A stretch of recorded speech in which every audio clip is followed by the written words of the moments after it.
I was running through the rain trying to get home as quickly as possible when I noticed my crush James walking onto the school grounds. I didn't want him to see me like this. I was soaked to the bone, looking like a drowned rat. But I had to know what he was up to. What if he was breaking into the school? I decided to follow him. And at one point, I swear, he turned around and looked right at me. I didn't know if I was seeing things, but it even looked like he smiled at me. Wait, did he want me to follow him? Suddenly, I felt brave. I was going to tell him how I felt. The moment I'd waited for my whole life had arrived. But then I saw him climbing into the tornado shelter, and that should have been my first warning not to keep following him, because things were about to get super weird. Before I unleash my crazy story onto you, click like and subscribe to stay up to date with all the madness that My Story Animated has in store for you. Okay, so there I was, climbing into a tornado shelter after my crush, with absolutely no plan of what I'd do next. I was acting purely on impulse,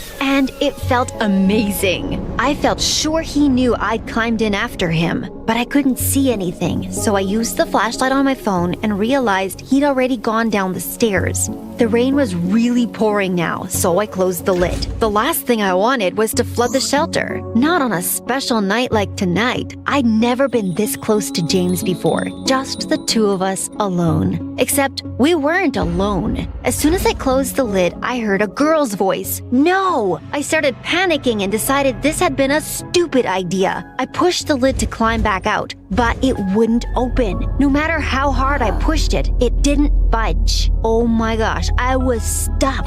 If it had just been me and James down there, it would have been quite exciting. But suddenly I heard a kissing sound and I realized my worst nightmare had just come true. I was stuck in a tornado shelter with my crush and his girlfriend by the sounds of things. I didn't want them to know I was there, like some creepy stalkers, so I tried to keep as quiet as possible. I could hear them laughing, and then the girl said, "Did anyone see you come in here? I hope we didn't get caught." And James replied, "No, I don't think so. Oh no, wait, there was a girl from my school, but she wouldn't say anything. She's such a loser." At that, I had to cover my face. I wanted to cry. It felt like he'd shoved a knife through my heart. And then I felt angry. I had to get out of there. This was literally the most embarrassing situation to ever be in. And what would my parents think when they found out? I gave the lid one final push, but I pushed too hard. The next moment, I lost my footing and was rolling down the stairs. I landed with a thump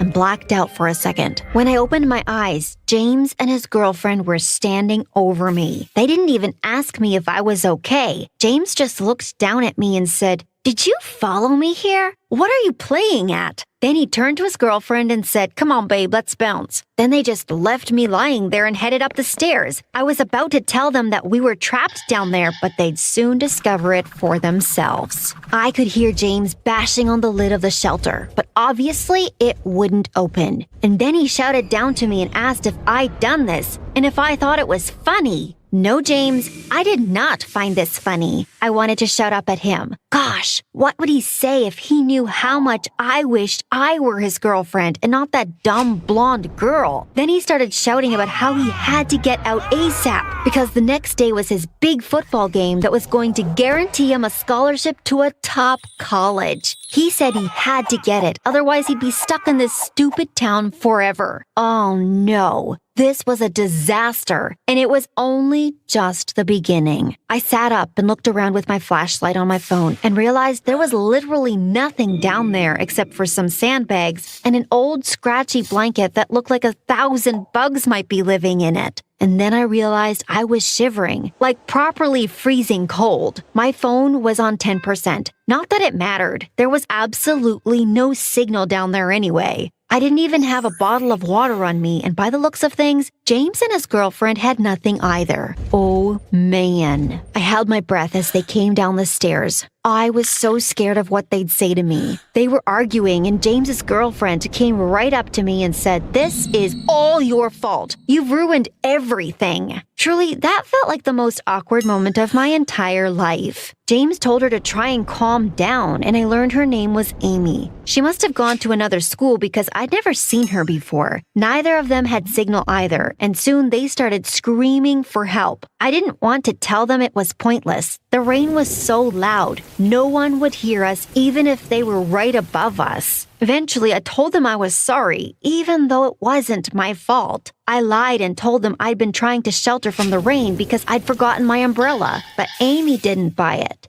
She said, "Yeah, right. You're clearly a stalker. Do you get kicks out of watching other people making out or something?" James said you're a loser, and he wasn't joking. Look at you. If I hadn't already been underground, I'd have asked the ground to swallow me up. No one had ever been so mean to me before. After that, it was really uncomfortable, and all of us were in a bad mood. Soon, it became obvious we'd all have to spend the night down there. So I found a corner as far away from Amy as possible and lay down. I was still shivering and thought about using the insect-infested blanket, but Amy had already grabbed it. There was no way I'd fall asleep. I was so thirsty, and even though the shelter luckily had a small toilet, there was no sink, which meant no running water. I'd have drunk the rain earlier if I knew this was going to happen. I covered my ears because I was afraid I'd hear them kissing, and eventually I must have fallen asleep because the next moment I found myself waking up to hearing a rustling sound.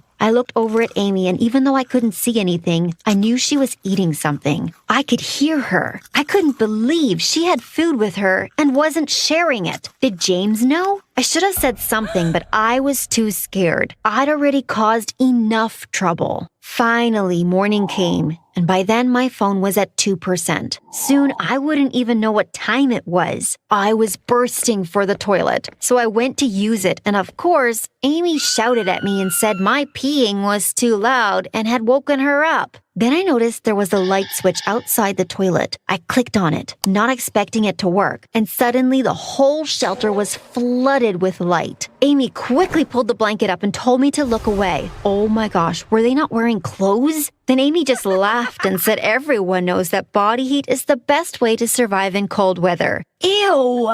Once they got dressed, I realized how pretty Amy was, and it really annoyed me. How could I have thought James would ever be interested in someone like me when he had Amy? I ran up the stairs and tried to push the lid again, but then I just sat there waiting for people to arrive at school. Then I'd scream my head off. Plus, I didn't want them to look at me. I felt so insecure about my running clothes, and I hadn't even shaved my legs. I didn't want James noticing. I could hear the school bell and feet walking over us, but no one heard me scream. How long would we be down here? James was complaining about being hungry and Amy too, but I knew Amy had eaten something in the night. She was a liar. We started looking around the place to see if we could find anything, and James suddenly sounded happy. Under the sandbags, he'd found some old bottles of water. The water looked disgusting, but I'd have drunk anything by that point. Both James and I downed like a liter each, but Amy refused. Suit yourself, I thought. Then about an hour later, I started getting a weird pain in my stomach. Oh no, there was no toilet paper. This couldn't be happening. I had to run and almost puked my guts up. And I wasn't the only one. James raced in after me, and at one point, we were both lying on the floor taking it in turns to vomit. Not exactly what I had in mind for our first date together. That water must have been 20 years old or something. Amy got seriously annoyed and even tried to drag James out of the bathroom. Was she jealous? And then I noticed an empty soda bottle behind the toilet. Had Amy secretly had a bottle of soda and not told us? How selfish. That first day seemed to fly by. Most of it spent in the bathroom, of course. By the end of the day, I'd almost lost my voice from screaming for help. Would we be stuck down there forever?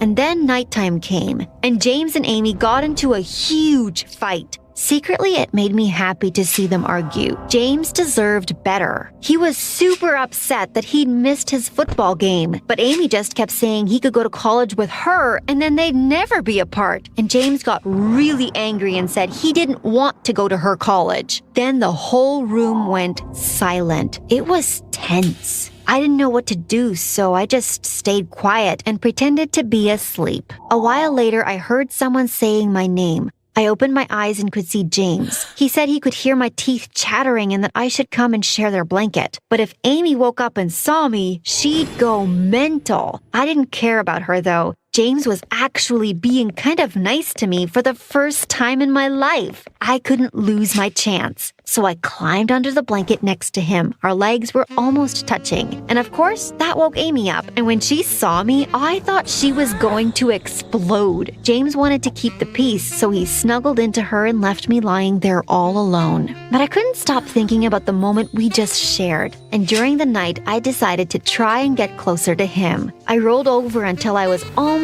right at his back. But then I heard something. They were kissing. I was watching them, wishing it was me he was kissing. I couldn't stop staring, but suddenly, Amy opened her eyes and caught me watching them. She told James, but James said I was asleep and that they should get some sleep too. But James didn't go back to sleep. He waited until Amy was snoring next to him, and then he reached out his hand and grabbed mine. I felt like my heart was going to explode, and I so badly wanted to get closer to him, but it was too risky. There was always the next night, right? So we fell asleep holding hands and I couldn't stop smiling. In the morning, though, I was lying there all alone. When Amy got up to go to the bathroom, I smiled at James and he smiled back. But then Amy came out and saw me and said, "Freak, stop staring at us like that." I thought James would stick up for me, but he didn't. He was acting like nothing had happened between us. The rest of that day was kind of weird. We just sat around quietly. At one point, James almost fainted. I mean, we were all starving. I was so weak, I just kept napping, and when I woke up from one of my naps, James and Amy were eating biscuits. Where did they get them from? I could almost feel the saliva pouring out of my mouth, and I assumed Amy would offer me one, but she didn't. They ate them all, and after that, I didn't speak to either of them. I was so mad. I couldn't sleep that night because my stomach was rumbling so loudly. But once Amy had fallen asleep, James reached into his pocket and handed me a biscuit. I swear I almost kissed him right there and then. This was why I had a crush on him. He was actually a good guy, even if he had a demon for a girlfriend. For the next few nights, we got into a bit of a routine. After Amy fell asleep, we'd lie there and hold hands. And one night, James came right up to me, and I could tell he was about to kiss me. But Amy started murmuring in her sleep, and he quickly moved over to her and held her. It drove me crazy. After we'd been down there for like 6 days, things were really starting to smell. The toilet, my clothes, it was nasty. And still, James and I hadn't shared a kiss. But for some reason, Amy still looked good. That day I noticed she didn't get up. It was like she'd given up on shouting for help, but it bothered me. Why should she get to sit there and chill? So I told her I'd just seen a huge spider, and I've never seen her run so fast. She raced up the stairs to where James was, and I immediately went over to where she'd been sitting. I just had this feeling she was hiding something, like another pack of biscuits. But I found something much bigger. Under where she'd been sitting was a loose part of the floorboard. I lifted it up and couldn't believe what I was seeing. There was so much stuff down there. Beauty products, food, a battery pack, even clothes. Oh my gosh, what was going on? I didn't have time to put the floorboard back before James appeared to find the spider. I whispered that Amy had been hiding stuff. James came running over and pulled out her phone. He knew her password and typed it in quickly. Then he saw some messages that said things like, "I need to find a way to stop him going off to college. I'm scared he'll leave me." As he was reading them and I was eating one of her secret chocolate bars, she came down the stairs. "What are you doing?" she screamed. But it was too late. We'd caught her red-handed. She tried to grab her phone back from James, but he wouldn't give it to her. Eventually, she broke down and said that she didn't want James to leave her for college, so she'd planned this. But she had only meant for them to be stuck down there for 1 or 2 days. Then she said I'd ruined it all by turning up and getting them locked in here. But there was something else. While she'd been talking, I'd been digging around, and inside a pair of her socks was a key. I held it in my hands and watched as James went crazy at Amy. He said he couldn't believe he dated such a psycho and that she'd officially ruined his life. Then And the best part of all, he turned to me and apologized. He said he was sorry he'd treated me so badly, but actually he'd realized how amazing I was and had enjoyed our sneaky hand-holding sessions while Amy slept. At that, Amy went berserk. She ran towards me and I quickly jumped away. Then I watched as she dug around inside her secret hiding place. "Looking for this?" I asked, swinging the key in my hand. Then I turned to James and said, "She's been hiding this key the whole time." Before Amy could get to it, I ran up the stairs and undid the lock. James was right behind me and we both climbed out and collapsed onto the ground laughing. We were free! As Amy climbed out, I thought she was going to kick me or something, but she just stormed off. And James shouted after her, "That's right, keep walking. I never want to see your face again." Finally, she was gone, and James turned to me and gave me the biggest kiss ever. We could see the janitor running towards us, and before all hell broke loose with our parents about where we'd been for the past week, James asked for my number, and now we're about to go on our first proper date. The worst week of my life just became the best week.